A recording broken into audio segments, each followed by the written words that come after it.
حضرت زینب سلام اللہ علیہ کی ایک تو تعلیم و تربیت جن دست ہائے مبارک میں ہوئی وہ خاص طور پہ بتائیے آپ.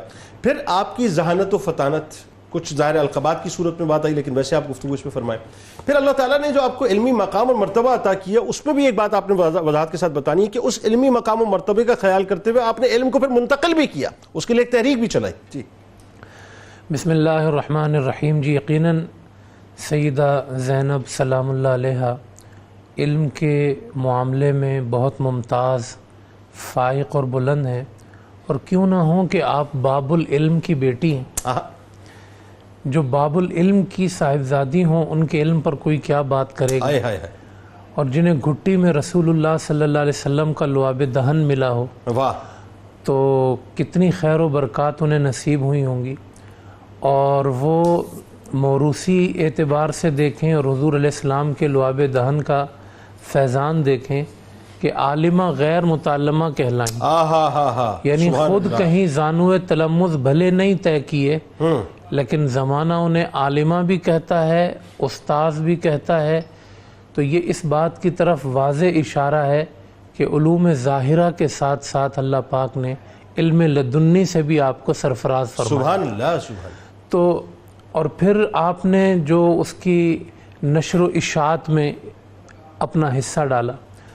حضور صلی اللہ علیہ وسلم کی جو متعدد شادیاں ہیں اس کی ایک بنیادی حکمت عموماً بیان یہی کی جاتی ہے کہ آپ صلی اللہ علیہ وسلم نے جو خواتین کے ذریعے علم پھیلایا تو آپ کے اہل بیت نے خاص اس میں حصہ لیا ہے. اور اس میں سیدہ زینب سلام اللہ علیہ کا ایک بہت بڑا حصہ ہے کہ آپ نے اپنی والدہ سے وہ علوم حاصل کیے اور پھر ان علوم کو آپ نے بچیوں تک منتقل کیا. اللہ اکبر. کوفہ میں جو آپ کا حجرہ ہے وہ تفسیر قرآن کا مرکز تھا. اچھا جی.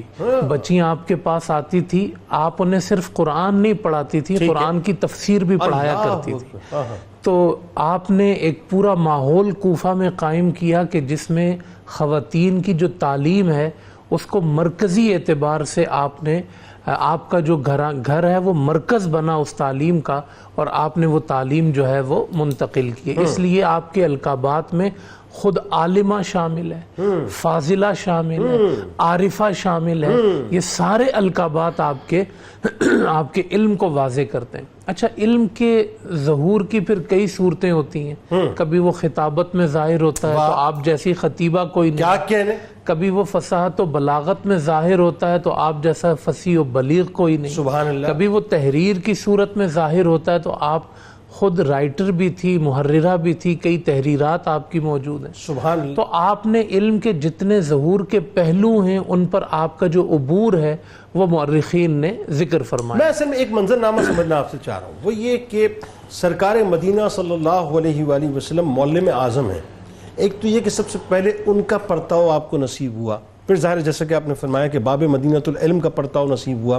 پھر سیدہ کائنات کے بارے میں روایات آتی ہیں کہ ان کے خطبات، ان کے ارشادات میں خاص طور پہ بی بی زینب سلام اللہ علیہ تشریف رکھا کرتی تھیں اور وہ براہ راست سن کے منتقل ہوتے تھے ان تک. جی یقیناً وہ جس گھر میں موجود ہیں وہ سارا گھرانہ اہل بیت کا رسول اللہ صلی اللہ علیہ وسلم کا گھرانہ ہے، جن کا کام ہی علم دینا تھا، جن کا کام ہی زمانے کو ہدایت دینا تھا.